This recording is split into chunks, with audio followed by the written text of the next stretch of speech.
I'd like to ask your perspective on what you think the mortgage interest rates are looking at over the next 90 days. I love the interest rates over the next 90 days. Absolutely love them.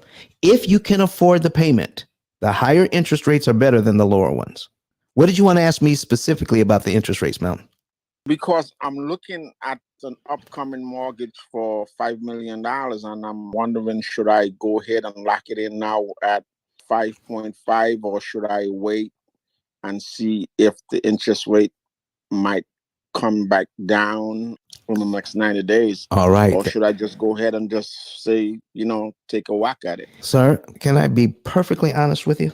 Once somebody understands Sure. this, I've had people ask for a higher interest rate than the one they were being offered, especially if they're in business. That's how much we don't know about it.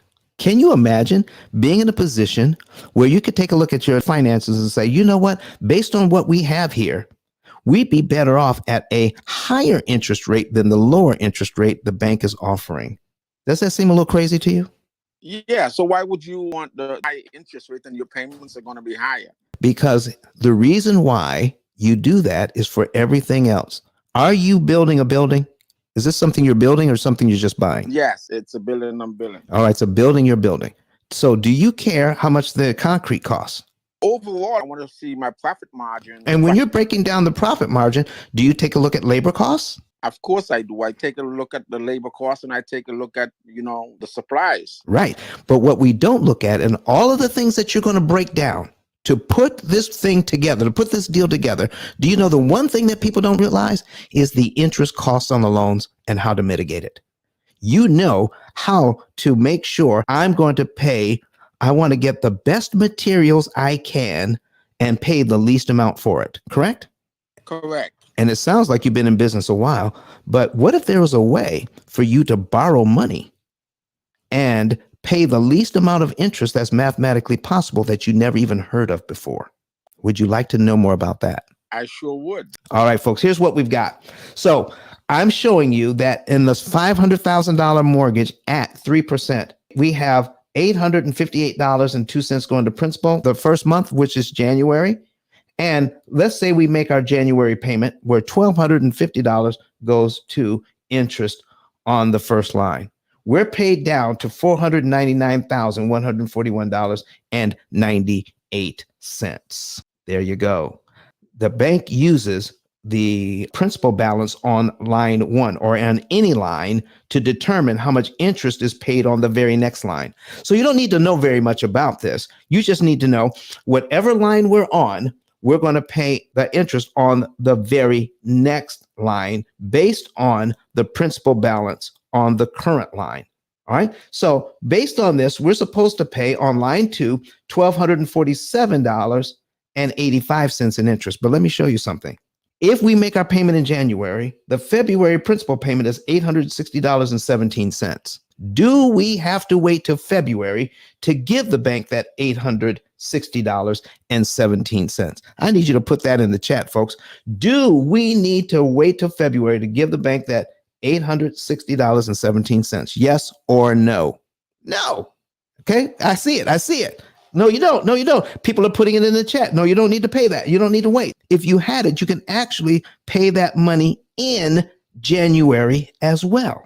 If you did, no interest comes out of that money. It's written into your contract. That money would go to principal. Now, I know that if you are a real estate investor, that on some of these loans, there is a prepayment penalty built in, and I'm going to handle that. Okay. But keep this in mind, prepayment penalty, but I need you to change one of those words into prepayment cost. Instead of prepayment penalty, change it to prepayment cost, and we'll handle that in just a second. All right. So now we're going to give the bank this $860.17 early. We're going to give it to them in January. And all of that money will go to principal. So we're paid down to line two in January because we gave the bank $860.17. We chose the timing. We didn't let the bank create the timing for us. We chose the timing in which to give them money that we had. So we gave them the $860.17. All of it went to principal because they already received their interest payment for January. So now we're on line 2 where we owe $498,281.81.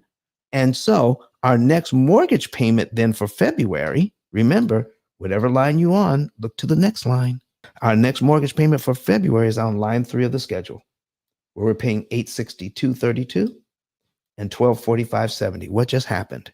We just eliminated line 2 of our amortization schedule for only $860.17 instead of the $2,108 the bank wanted. What?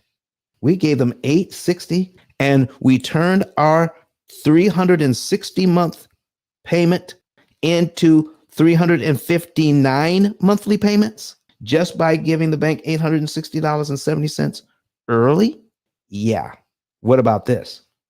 The $1,247.85 the bank was looking for in line 2 has been canceled. You don't owe it. You don't pay it. The overall interest cost on this loan has been reduced by $1,247.85 because of the weakness in the amortization schedule.